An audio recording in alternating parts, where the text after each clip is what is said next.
Hello my dears and welcome back to my corner of the internet. I'm Shannon and today I've got another book talk video to share with you guys. And today we are talking about Women Talking by Miriam Toews. I didn't get a video up this past Wednesday because on Saturday my husband got really sick. We thought at first that it might have been food poisoning. He was miserable. And I kind of had my fingers crossed that it was food poisoning and not a stomach bug. And then Saturday finished, Sunday finished, Monday finished, and then through the night, Monday into early Tuesday morning, everybody else got sick.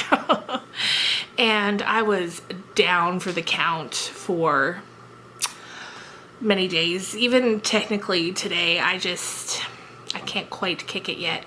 But I still wanted to film this video because I finished this book and I really enjoyed it.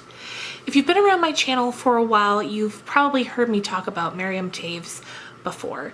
She's a Canadian author who wrote one of my all-time favorite books, and that book is called All My Puny Sorrows, which is a semi-autobiographical book about Miriam's life with her sister, who committed suicide. It's a very emotional book, very touching, and it stuck with me, and it's an all-time fave.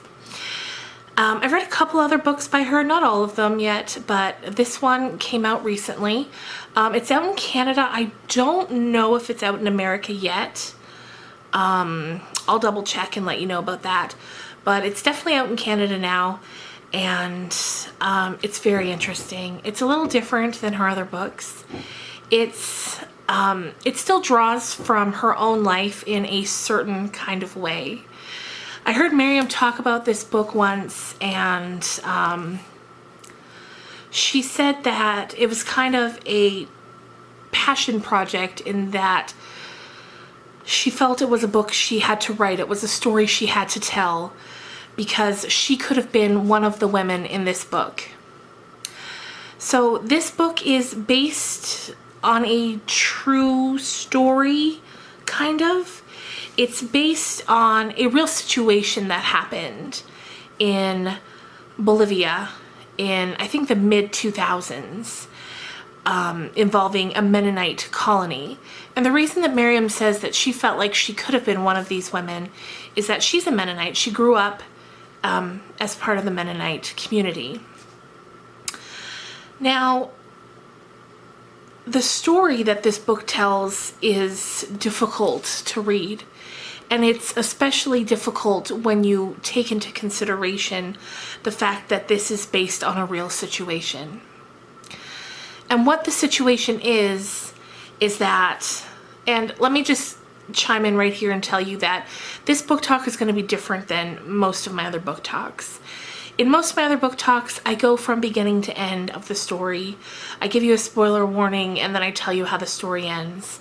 I'm not going to do that here just because it is a different kind of book. So what I'm going to do is I'm just going to tell you what it's about and then leave it up to you if you want to read it or not. Just because the book doesn't really lend itself to my normal book talk layout. The title alone tells you what 90% of the book is. It's women talking. A group of Mennonite women gathered in a barn, talking and sharing to a man named August. And they've included him because they don't know how to read or write, and they need someone who can write down their story. And what their story is that a bunch of women in this colony begin being assaulted in the night. They're drugged and assaulted in their beds, in their homes, by what they are led to believe are demons sent to punish them for their sins. However, as time goes by, it's figured out that it's actually the men of the colony who are committing these acts. When this is found out, one of the women gets very upset and she goes to attack one of the men that she knows has done this. And these men are doing this to grown women, to teenagers, and to even younger children. She goes to attack him, and the head of the colony decides to send the men away to protect them.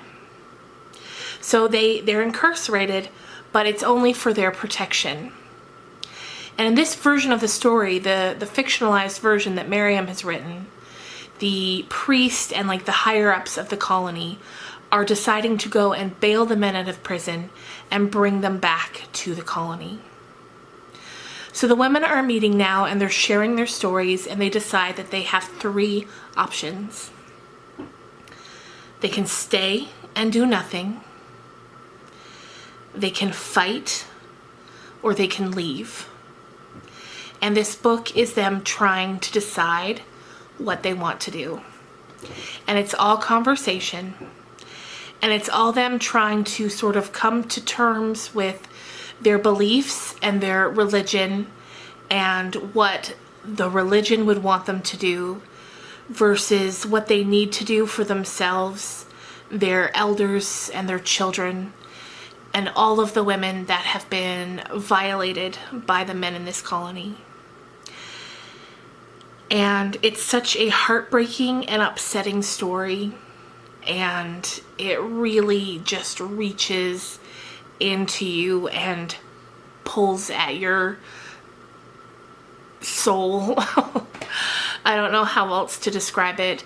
It's not a book that everyone's gonna love. There were times when I thought I was like, I can't finish this. I can't.